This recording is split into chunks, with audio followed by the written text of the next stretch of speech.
Temporaryo may pahiluna sa eskwelahan sa Paknaan o Labogon sa Mandaue City ang mga biktima sa sunog niadtong Biyernes sa gabi.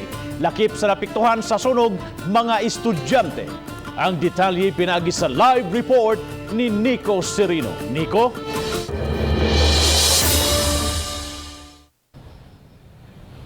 Yes, Bob, gawas sa COVID-19 napunan ang problema ni pipila ka mga residente sa utlanan nga mga barangay sa Paknaan o Labogon sa Mandaue human ni-ulbo ang dakong sunog ni atong Biyernes.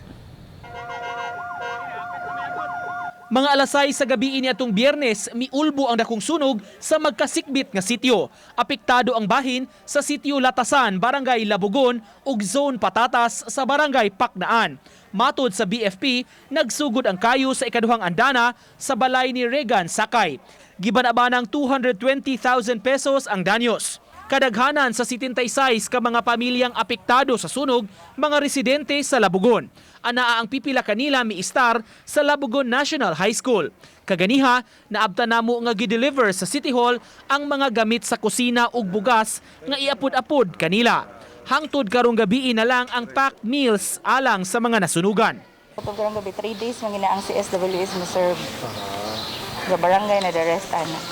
Pipila sa mga nabiktima na busy sab kaganiha pagpamili sa mga gipang donar nga mga used clothing. Sila na ang gipapili niini aron masiguro nga ilag yun kini nga magamit. Goal kay mi kay mo pa 5 to ka buwan nga way trabaho. Unsa naglisod magim ni atong hitabo ang way trabaho tungod pandemya nya. Dungagan pa sa sunog. Si Jan, education student sa Mandaue City College, usa sa mga naapektuhan sa sunog. Naka-absent siya sa iyang online class karong adlaw kay matud pa walay ikapaload sa iyang gadget. Lisod jud kay tanan sir kay kanang kuan kanang sa financial pod ning ana nya sa gamit pod kuryente nya di biya ingon permanent pod minganhi. Nya sa eskwela pasad kanang daghan pasag ipas pod. Samtang gipasalig sa eskwelahan, andam sila mudawat sa mga nasunugan isip evacuation center. Apan menos ra ang miistar dito. Wala ra hinuon maapektuhi ang klase ingon man distribution sa module. Okay ra gyud kay amo man silang gi-isolate.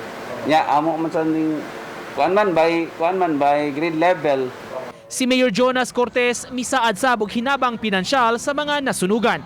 Dili madeklarar ang dapit ubos sa state of calamity apan abagan sa syudad ang mga naapektuhan.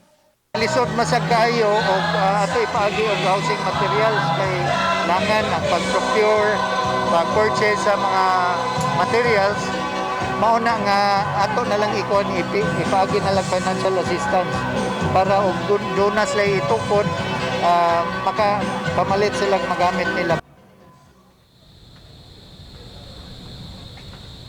Nanawagan karon Bob kining mga nasunugan og hinabang sa kinsa may gustong muabag kanila. Kadaghanan kanila Bob wala mo istar sa gitanyag nga evacuation site ang eskwelahan sa Paknaan ug Labogon ug didto ra sa area mismo sa ilang mga panimay kining maong lugar na sayra nato nga urban poor site. Bob, Daghang salamat Nico Serino sa imong live report.